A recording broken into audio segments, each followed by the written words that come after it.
क्या आपने कभी सोचा है कि इस आधुनिक युग में जहां इंसान चांद पर घर बनाने की सोच रहा है, पृथ्वी पर एक ऐसी जगह भी हो सकती है जिसे आज का विज्ञान भी नहीं समझ पाया?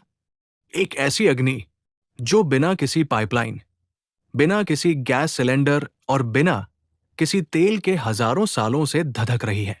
हिमाचल की ऊंची पहाड़ियों के बीच बसा ज्वाला देवी मंदिर सिर्फ एक मंदिर नहीं, बल्कि आधुनिक विज्ञान के गाल पर एक तमाचा है। यहाँ की आग को बुझाने के लिए कभी मुगल बादशाहों ने अपनी पूरी सेना लगा दी, तो कभी अंग्रेजों ने जमीन को छलनी कर दिया। लेकिन नतीजा? आज की इस वीडियो में आप वो सच जानेंगे जो इतिहास की किताबों से गायब है। वीडियो को अंत तक देखिएगा, क्योंकि अंत में मैं आपको वो वैज्ञानिक रिपोर्ट दिखाऊंगा जिसने पूरी दुनिया के भूवैज्ञानिकों को हिलाकर रख दिया था। इस रहस्य की जड़ें हजारों साल पुरानी है।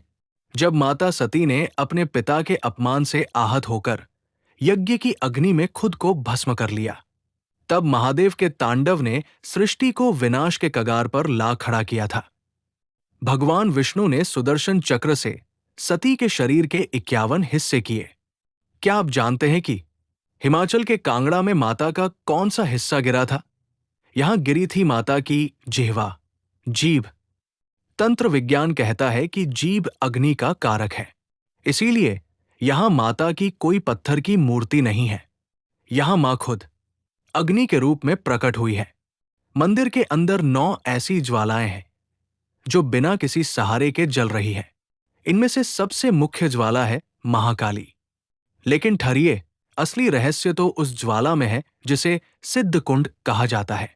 वहां पानी खौलता हुआ दिखता है, लेकिन जब आप उसे छुएंगे तो वो बर्फ जैसा ठंडा मिलेगा। आखिर ये कैसे संभव है?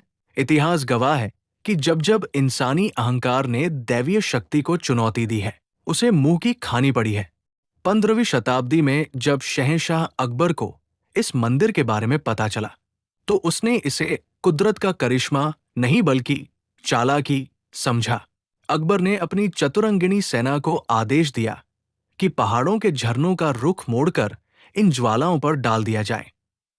हजारों सैनिकों ने दिन रात एक कर दिया। पानी की मोटी मोटी धाराएं मां की ज्योत पर डाली गई। लेकिन चमत्कार देखिए, वो पानी ज्वाला को बुझाने के बजाय उसके ऊपर तैरने लगा। अकबर ने सोचा शायद हवा से आग जल रही है, तो उसने लोहे के भारी भरकम तवे बनवाए और ज्वालाओं को पूरी तरह ढक दिया। पर मां की शक्ति को कौन रोक सकता था?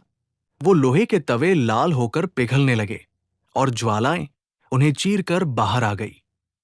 हार मानकर अकबर ने सोने का एक विशाल छत्र चढ़ाया, लेकिन मां ने उसे स्वीकार नहीं किया।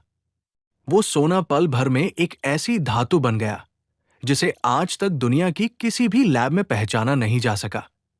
वैज्ञानिकों ने इसे अननोन मेटल का नाम दिया है। क्या ये कोई एलियन धातु है या कुछ और?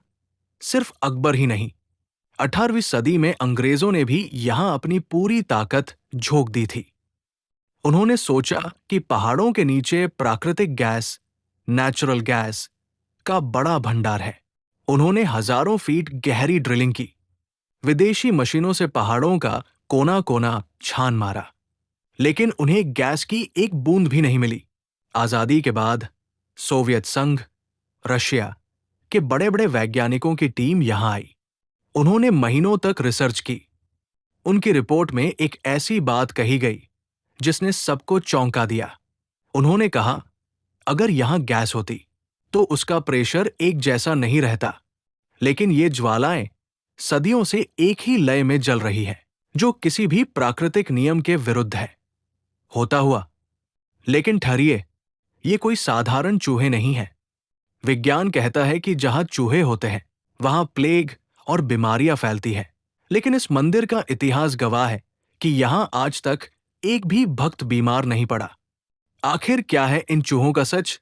क्यों इन्हें देवी का वंशज माना जाता है? और वो सफेद चूहा कौन है जिसे देखने के लिए दुनिया तरसती है? आज इस रहस्य से पर्दा उठेगा। इस मंदिर की कहानी शुरू होती है 14वीं शताब्दी में। करणी माता को साक्षात मां जगदम्बा का अवतार माना जाता है। उनका जन्म एक चारण परिवार में हुआ था, और उनका पूरा जीवन जन कल्याण और चमत्कारों से भरा रहा। राजस्थान के बीकानेर और जोधपुर रियासतों की स्थापना भी मां के आशीर्वाद से ही हुई थी। लेकिन इस मंदिर का चूहों से क्या नाता है? इसके पीछे एक मर्मस्पर्शी और रोंगटे खड़े कर देने वाली पौराणिक कथा है। कहा जाता है कि एक बार माता का सौतेला पुत्र लक्ष्मण कोलायत की झील में पानी पीते समय डूब गया। मां ने यमराज, मृत्यु के देवता, से हठ किया कि वे उनके पुत्र के प्राण लौटा दें। यमराज ने पहले मना किया, लेकिन मां के प्रचंड रूप के सामने उन्हें झुकना पड़ा। यमराज ने एक शर्त रखी, आज के बाद करणी माता के वंश का कोई भी व्यक्ति यमलोक नहीं आएगा। वे मरने के बाद अस्थायी रूप से चूहे, जिन्हें यहां काबा कहा जाता है, बनकर इसी मंदिर में रहेंगे और फिर अगली बार इसी परिवार में मनुष्य के रूप में जन्म लेंगे। इस मंदिर में रहने वाले इन 20,000 चूहों को काबा कहा जाता है। दुनिया में शायद ही कोई ऐसी जगह होगी जहां चूहों को इतना सम्मान और प्यार मिलता हो। यहां के रहस्य जानकर वैज्ञानिकों की बुद्धि भी चकरा जाती है। बीमारी का नामो निशान नहीं। विज्ञान के अनुसार चूहे प्लेग जैसी महामारी फैलाते हैं, लेकिन पिछले कई सौ सालों में जब दुनिया में प्लेग ने करोड़ों जानें ली, इस मंदिर के भीतर एक भी व्यक्ति को संक्रमण नहीं हुआ। यहां तक कि भक्त इन चूहों का जूठा किया हुआ प्रसाद, दूध और लड्डू बड़े चाव से खाते हैं और स्वस्थ रहते हैं। दुर्गंध का अभाव।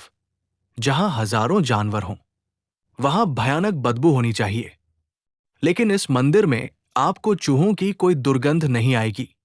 मंदिर की सीमा। सबसे बड़ा रहस्य यह है कि ये चूहे कभी मंदिर की दहलीज पार करके बाहर नहीं जाते और न ही बाहर का कोई चूहा मंदिर के अंदर प्रवेश कर पाता है। ये बस इसी परिसर के भीतर अपना संसार बसाए हुए हैं। इन 20,000 काले चूहों के बीच बहुत कम संख्या में करीब 4 से 5 सफेद चूहे भी रहते हैं। भक्तों का मानना है कि सफेद चूहा साक्षात करणी माता और उनके पुत्रों का रूप है। मंदिर में हजारों की भीड़ होती है, लेकिन सफेद चूहा हर किसी को दिखाई नहीं देता। मान्यता है कि अगर आपको सफेद चूहा दिख जाए तो आपकी बड़ी से बड़ी मनोकामना तुरंत पूरी हो जाती है। लोग घंटों तक एक ही जगह खड़े रहते हैं, सिर्फ उस एक सफेद झलक को पाने के लिए। ज्वाला देवी की तरह ही करणी माता की शक्ति के सामने भी मुगलों को झुकना पड़ा था। मंदिर के भारी चांदी के दरवाजे और विशाल कड़ाहे सावन भादो इस बात के गवाह है कि बड़े बड़े राजाओं ने मां के चमत्कार देखकर यहां बहुमूल्य भेंट चढ़ाई। यहां का अनुशासन इतना कड़ा है कि अगर गलती से भी किसी भक्त के पैर के नीचे आकर किसी चूहे की मृत्यु हो जाती है तो उसे उसके वजन के बराबर सोने या चांदी का चूहा बनाकर मंदिर में चढ़ाना पड़ता है, ताकि उस पाप का प्रायश्चित हो सके। आज का आधुनिक समाज पुनर्जन्म पर सवाल उठाता है, लेकिन करणी माता के मंदिर में ये 20,000 चूहे एक जीवित प्रमाण की तरह खड़े हैं। यहाँ की हवाओं में एक अलग ही ऊर्जा है। जब ये चूहे आपके पैरों के ऊपर से दौड़ते हैं तो डर नहीं, बल्कि एक अजीब सी सहरन और भक्ति महसूस होती है। करणी माता के चूहों का रहस्य हमें ये सोचने पर मजबूर कर देता है कि इस दुनिया में बहुत कुछ ऐसा है जो हमारी किताबों से परे है। लेकिन दोस्तों, ज्वाला देवी की अग्नि और करणी माता के चूहों के बाद अब बारी है उस स्थान की जो करोड़ों हिंदुओं की आस्था का सबसे बड़ा केंद्र है। एक ऐसी गुफा जहां पहुंचने के लिए पहाड़ों का सीना चीरना पड़ता है। एक ऐसी गुफा जहां माता ने 9 महीने तक विश्राम किया था और आज भी वहां की चट्टानें गर्भजून के रहस्य को दबाए बैठी है। जहां भैरवनाथ का कटा हुआ सिर आज भी एक कहानी सुनाता है। वैष्णो देवी मंदिर किसी मानव द्वारा नहीं बनाया गया है। ये एक प्राकृतिक गुफा है जो लाखों साल पुरानी है।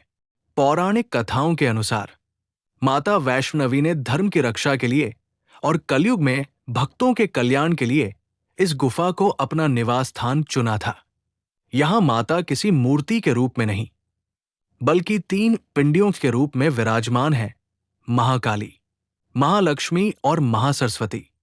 रहस्य की बात यह है कि ये तीनों पिंडियां एक ही पत्थर के आधार पर टिकी है, लेकिन तीनों का रंग और स्वरूप एक दूसरे से बिल्कुल अलग है।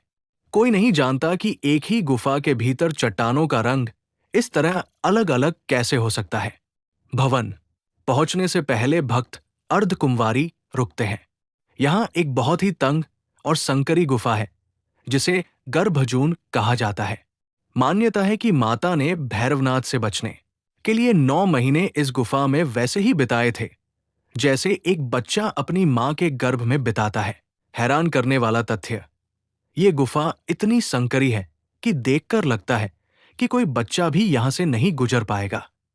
लेकिन चमत्कार देखिए, चाहे कोई कितना ही लंबा या भारी इंसान क्यों न हो, जो भी इसके भीतर प्रवेश करता है, वो बहुत आसानी से रेंगते हुए दूसरी तरफ निकल जाता है।